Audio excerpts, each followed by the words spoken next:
Hyper news కి స్వాగతం. తిరుపతి జిల్లా గూడూరు పట్టణంలోని గూడూరు ప్రభుత్వ ఏరియా ఆసుపత్రిలో తెలుగుదేశం పార్టీ కోట మండల క్లస్టర్ ఇన్ఛార్జ్ పాదర్తి కోటేశ్వరరెడ్డి అల్లుడు దిలీప్ కుమార్ రెడ్డి మృతదేహాన్ని గూడూరు ఎమ్మెల్యే సునీల్ కుమార్ సందర్శించి నివాళులర్పించారు. దిలీప్ కుమార్ రెడ్డి మంగళవారం చెన్నై కలకత్తా జాతీయ రహదారిపై మనుబోలు గ్రామ సమీపంలో జరిగిన రోడ్డు ప్రమాదంలో మృతి చెందాడు.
వాటర్ పోసే టైం వస్తుందా?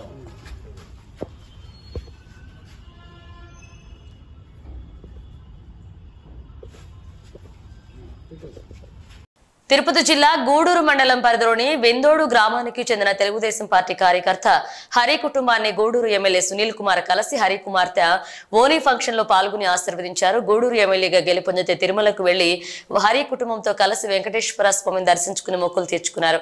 ఈ విషయాన్ని తెలుసుకున్న ఎమ్మెల్యే సునీల్ కుమార్ వారి హరి కుటుంబ సభ్యులను కలిసి వారి అభిమానాన్ని పంచుకున్నారు.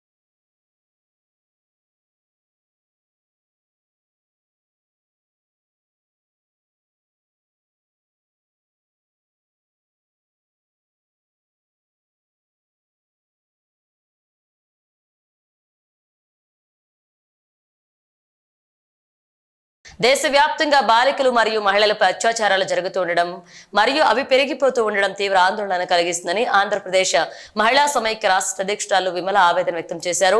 తిరుపతి జిల్లా గూడూరు పట్టణంలో దువ్వూరు రమణమ్మ మహిళా కళాశాలలో ఆల్ ఇండియా స్టూడెంట్స్ ఫెడరేషన్ మరియు national federation of India women ఆధ్వర్యంలో బాలికలు మరియు మహిళలపై అత్యాచారాలు నిర్వహించేందుకు అవగాహన సదస్సు నిర్వహించారు.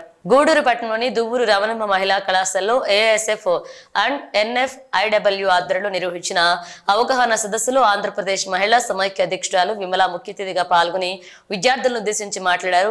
ఈ విమల మాట్లాడుతూ ఎక్కడైనా బాలిక మరియు మహిళలపై అత్యాచారం జరిగితే సమాజం మొత్తం స్పందించాలని పిలుపునిచ్చారు. మహిళల భద్రత కోసం అనేక చట్టాలు ఉన్నప్పటికీ అవి సక్రమంగా అమలు కాకపోవడంతో అత్యాచారాలు పెరుగుతున్నాయని ఆవేదన వ్యక్తం చేశారు. ప్రధానంగా విద్యార్థులు మరియు మహిళలు ప్రశ్నించే తత్వాన్ని అలవర్చుకుని ఎక్కడైనా అన్యాయం జరుగుతుంటే సమిష్టిగా పోరాడగలిగితే మహిళలపై అత్యాచారాలు తగ్గుతాయన్నారు. పోలీసు వ్యవస్థ మరింత కఠినంగా వ్యవహరిస్తూ అత్యాచారాలకు పాల్పడిన వారిపై త్వరితగిన కఠినంగా శిక్ష పడే విధంగా పనిచేస్తే సమాజంలో మార్పు వస్తుందన్నారు. విద్యార్థినులు మరియు మహిళలు స్వయం రక్షణ కోసం అందుబాటులో ఉన్న అవకాశాలను సద్వినియోగం చేసుకోవాలన్నారు. అందరి చేతిలో సెల్ ఫోన్ ఉంటుంది కాబట్టి ఎక్కడ ఏం జరిగినా సరే అందరికీ తెలుస్తుంది. అవునా కాదా? తెలుస్తుందా లేదా? నేనేం ఉపన్యాసం చెప్పి మళ్ళీ విసిగించను.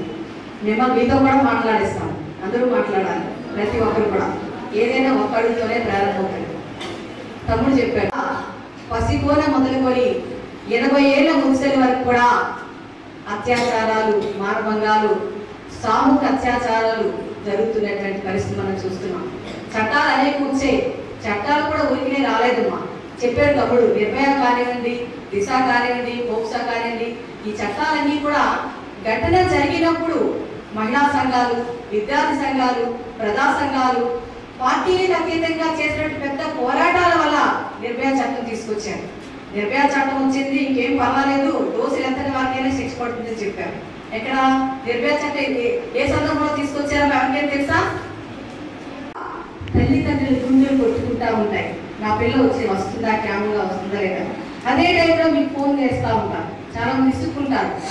ఏమా ఎక్కడికి వెళ్తున్నాను, అన్నయ్యకైతే ఎంతసేపు అయినా అడగవు, నన్ను మాత్రం 10 సార్లు అడుగుతూ ఉంటావు అంటారా లేదా? చెప్పాలి, అంటారా లేదా? అంటాం. కానీ ఎందుకు మిమ్మల్ని అంటున్నారు? మీ పైన బాధ్యత, ప్రేమ.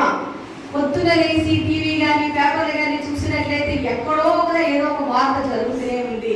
ఢిల్లీ మొదలుకొని గ్రామ స్థాయి వరకు కూడా ఎక్కడా కూడా ప్రతి గంటకు కూడా ఒక ముగ్గురు అత్యాచారం జరుగుతున్నట్టు ఘటనలు ప్రభుత్వ గణాంకాలు చెప్తా ఉన్నాయి.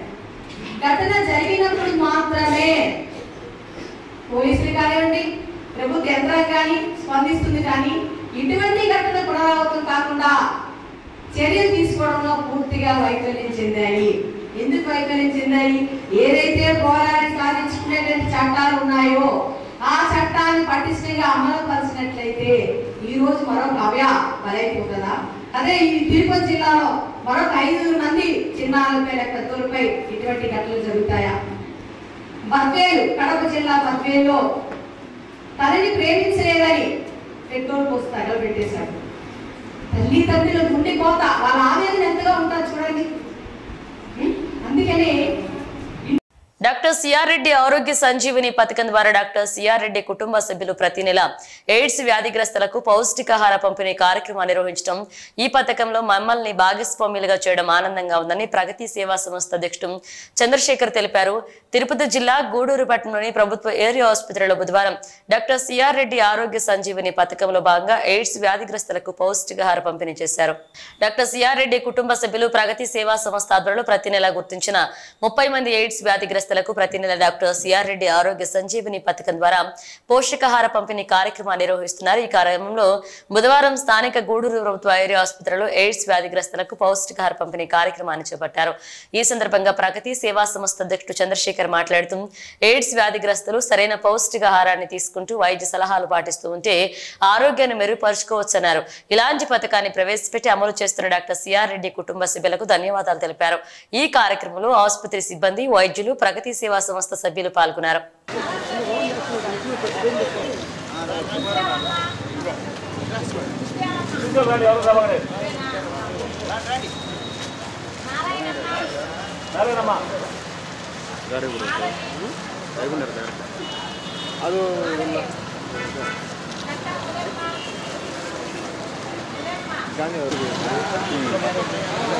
ప్రగతి సేవా సంస్థ ఆధ్వర్యంలో ప్రతి నెలలో భాగంగా ఈ నెల కూడా మన గూడూరులోని ఏరియా గవర్నమెంట్ హాస్పిటల్ నందు ప్రతి నెల ఎయిడ్స్ గ్రస్తులకు ఒక 30 మందికి పుష్కలంగా పౌష్టికాహారాన్ని అందిస్తున్న దేవుళ్ళతో సమానమైన డాక్టర్ జనార్దన్ రెడ్డి గారు, డాక్టర్ రోహిణమ్మ గారు, మన పెద్ద ఆయన డాక్టర్ సిఆర్ రెడ్డి గారి పేరు మీద డాక్టర్ సిఆర్ రెడ్డి సంజీవని అన్న ఒక మంచి పేరు మీద ఈ ఒక మంచి కార్యక్రమాన్ని చేయటం మా జనార్దన్ రెడ్డి గారికి, మా రోహిణమ్మ మేడం గారికి ప్రత్యేక అభినందనలు తెలియజేస్తూ, ఎందుకంటే దేవుళ్ళు ఉన్నారో లేరో కానీ తెలియదు, కానీ దేవుళ్ళ రూపంలో మనందరికీ చాలామందికి పేదవాళ్ళకి సేవ చేస్తున్న మా జనార్దన్ రెడ్డి గారు, రోహిణమ్మ గారికి మరోమారి ప్రగతి కుటుంబం తరఫున ప్రత్యేక కృతజ్ఞతలు తెలియజేస్తూ, అదేవిధంగా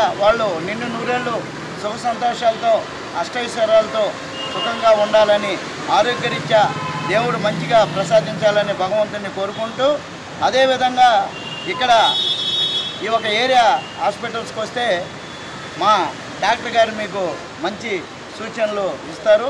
ఎందుకంటే హాస్పిటల్లో ప్రతి నెల మీకు మంచి మందులు కూడా ఇస్తున్నారు.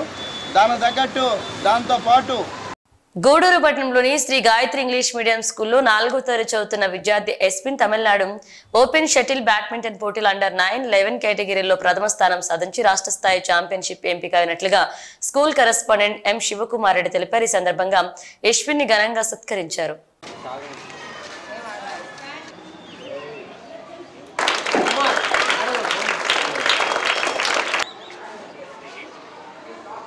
భవిష్యత్తులో ఎన్నో అద్భుతమైన విజయాలు సాధించాలని మనస్ఫూర్తిగా టీచర్స్ అందరూ కోరుకుంటూ ఉన్నారు.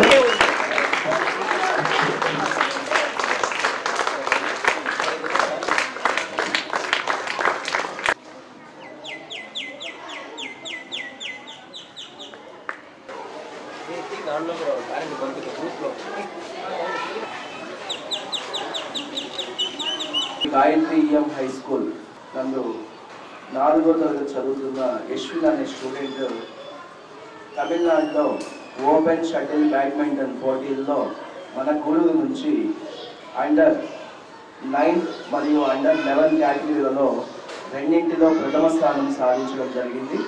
అందులో ప్రథమ స్థానం సాధించి స్టేట్ లెవెల్ ఛాంపియన్షిప్ దక్కించుకోవడం జరిగింది. ఈ సందర్భంగా యశ్విన్కి గాయత్రి ఈఎం హై స్కూల్ యాజమాన్యం తరఫున కృతజ్ఞతలు అలాగే శుభాకాంక్షలు తెలియజేస్తూ ఉన్నాం. యశ్విన్ ఈ విధంగా క్రీడల్లో రాణించడానికి సహకరిస్తున్న వాళ్ళ పేరెంట్స్కి గాయత్రి ఈఎం హై స్కూల్ యాజమాన్యం తరఫున ప్రత్యేకమైన శుభాకాంక్షలు సార్. అలాగే ఎందరో విద్యార్థులకి అద్భుతంగా ట్రైనింగ్ ఇస్తూ యశ్విన్ని రాష్ట్ర స్థాయిలో ఛాంపియన్షిప్ సెలెక్ట్ అయ్యే విధంగా కోచింగ్ ఇచ్చినటువంటి కోచ్ హర్షవర్ధన్ రెడ్డి సార్ గారికి కూడా మనం కలిసి గాయత్రి హై స్కూల్ తరఫున ధన్యవాదాలు తెలియజేస్తాం. ఎందుకంటే యశ్విన్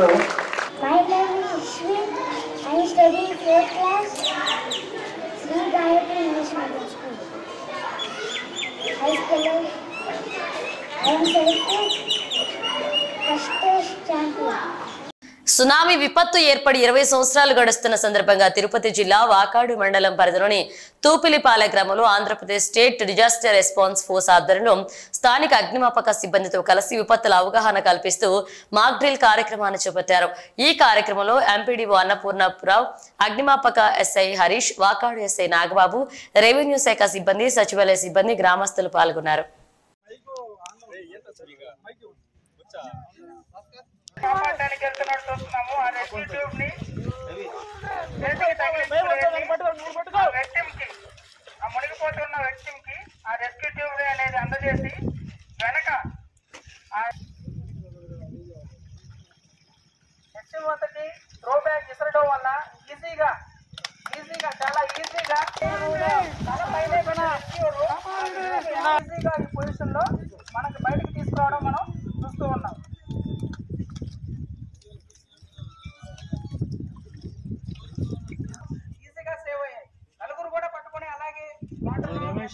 ముగ్గురు నిలబడ్డారు దాని మీద బాగా కలుగుతారు ఈజీగా సేవ్ అవ్వాలి. ఇష్యూ కాబట్టి మా దగ్గర ఉంటాయి. మన గ్రామంలో అనగా సునామీ సంభవించడానికి అవకాశం ఉంది కావున తూపిలిపాలెం గ్రామ ప్రజలు ఈ సురక్షితమైన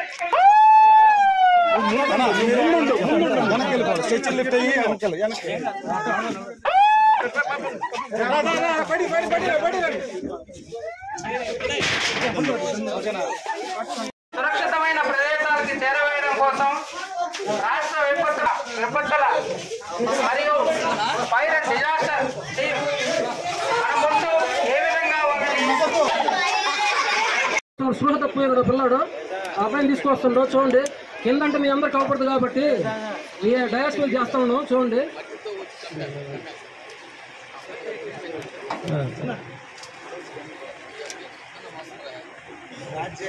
చూడండి ఈ విధంగా స్ట్రోక్ పిల్లడు. లేకపోతే కొందరు ఏమంటే సేఫ్ సైడ్ గా కొన్ని ఇళ్ళకి తీసుకొచ్చి పెట్టుకుంటారో ఉంటాయి. అవి ఏం లేకపోతే ఏం చేయాలా? ఇప్పుడు ఏంటంటే ఎక్విప్మెంట్ అంటే ప్రభుత్వం మాకు ఇట్లా బయటపడతారు. దాని ఐడియా ఉంది. అంటే 2004 డిసెంబర్లో వచ్చింది. ఇప్పటికి 20 సంవత్సరాల సందర్భంగా మన రాష్ట్ర ప్రభుత్వం వారు మన కలెక్టర్ గారి ఆధ్వర్యంలో మన ఆర్టీఓ గారి పర్యవేక్షణలో మన ఎంఆర్ఓ గారు, ఎంపీటీఓ గారు, నారాయణ వారు, ఎస్సీఆర్ఎఫ్ వాళ్ళు, ఫైర్ డిపార్ట్మెంట్ వాళ్ళు సహకారంతో ఈరోజు ఒక మన వాకాడ మండలం తిరుపతిపల్లి గ్రామంలో ఒక మాక్ డ్రిల్ నిర్వహించడం జరిగింది. ఇది ముఖ్యంగా సునామీ నిజంగా వచ్చినట్లయితే మనం ఎలాంటి ముందు జాగ్రత్తలు తీసుకుని ప్రజల్ని ఏ విధంగా కాపాడుకుని రెస్క్యూ చేసుకుని వాళ్ళకి ఎటువంటి ప్రమాదాలు లేకుండా ఎలా చేసుకున్న ఉద్దేశంతో ఈ ఒక మాక్ డ్రిల్ నిర్వహించడం జరిగింది. ఇందులో భాగంగానే మన యొక్క ఎస్సీఆర్ఎఫ్ వాళ్ళు ఒక మునిగిపోతున్న వ్యక్తిని లైఫ్ జాకెట్స్ ఉపయోగించి ఎలా కాపాడాలనేది, అంతేకాకుండా ఒక ఫైర్ ఇంజిన్ సహాయంతో లేదంటే అంబులెన్స్ సహాయంతో ఉన్న వాళ్ళని ఎలా తీసుకెళ్ళి దగ్గరలో ఉన్నటువంటి ఫస్ట్ ఎయిడ్ చేయించి మన యొక్క మెడికల్ వారి సహాయ సహకారాలతో వాళ్ళకి తక్కువ ప్రాణనష్టం జరిగించి కలిగే విధంగా చూసుకుని ఎటువంటి ఇబ్బంది లేకుండా ఒక రిహార్సల్ చేసి మన పైనుంచి వచ్చేటువంటి ఇన్స్ట్రక్షన్స్ మొత్తం 7 బుల్లెట్ పాయింట్లు ఉదయం 10 గంటలకు స్టార్ట్ అయ్యి 12:30కి ఇప్పుడే మిగిసినాయి. కాబట్టి ఈ యొక్క ప్రోగ్రామ్ని మండల స్థాయిలో ఉన్నటువంటి అందరూ అధికారులను కలిసి కూడా చాలా చక్కగా నిర్వహించి గ్రామస్తులకి ఒక మంచి అవేర్నెస్ కల్పించడానికి మీ ద్వారా మీ మీడియా ద్వారా కల్పించినందుకు అందరికీ మీడియా మిత్రులకు ధన్యవాదాలు తెలుపుకుంటున్నాను.